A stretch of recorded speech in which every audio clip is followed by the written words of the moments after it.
Hello dear students, welcome back to your biology class, and as you know that we are doing our chapter number 2, that is biological classification.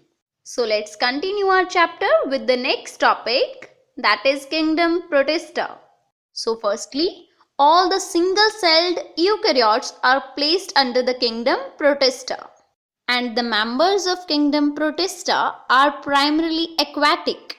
And we include chrysophytes, dinoflagellates, euglenoids, slime molds, and protozoans under the kingdom Protista.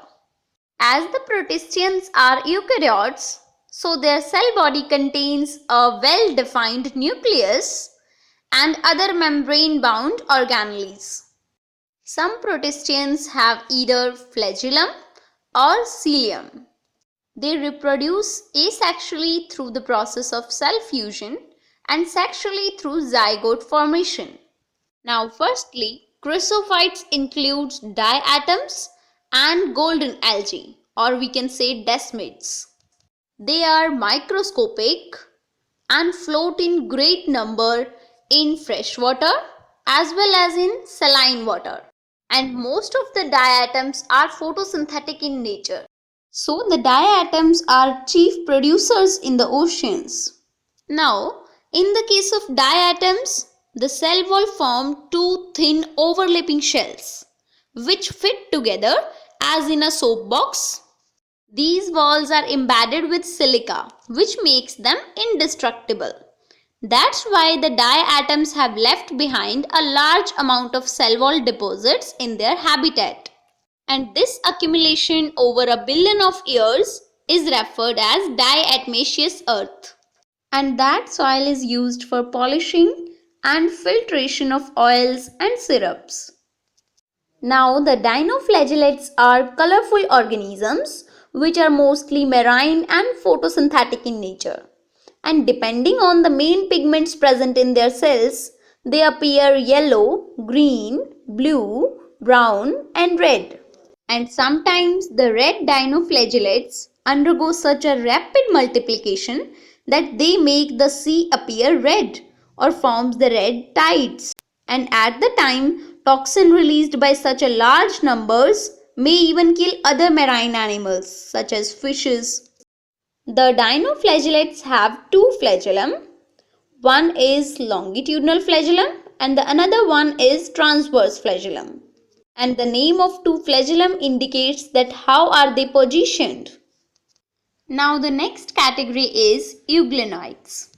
Like dinoflagellates, they also have two flagellum. One is short and the another one is long.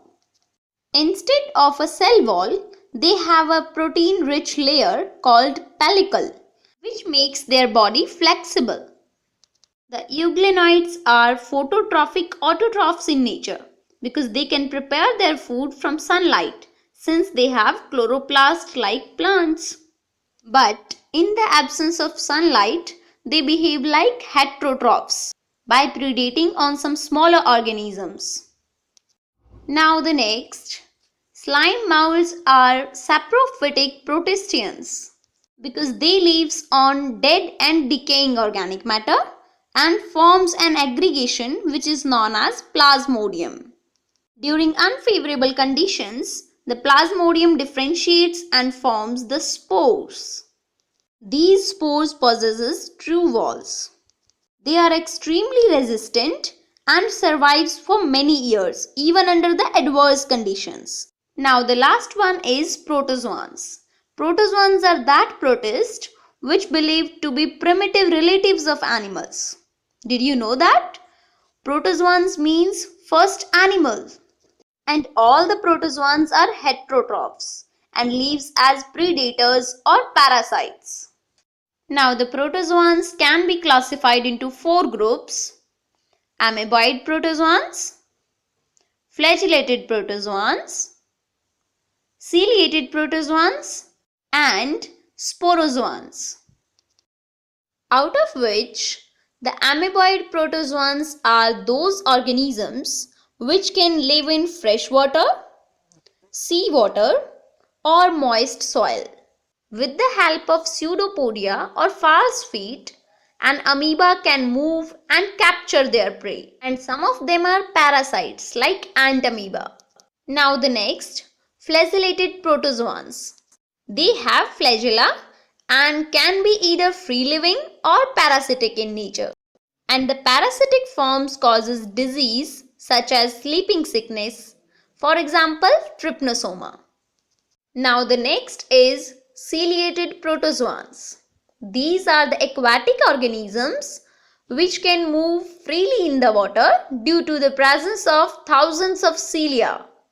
And they have a cavity which opens to the outside of the cell surface.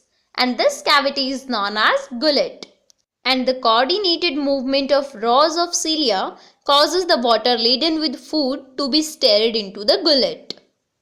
Now the last one is sporozoans. This includes diverse organisms that have an infectious spore-like stage in their life cycle. For example, the infectious disease malaria is caused by a malarial parasite named as Plasmodium.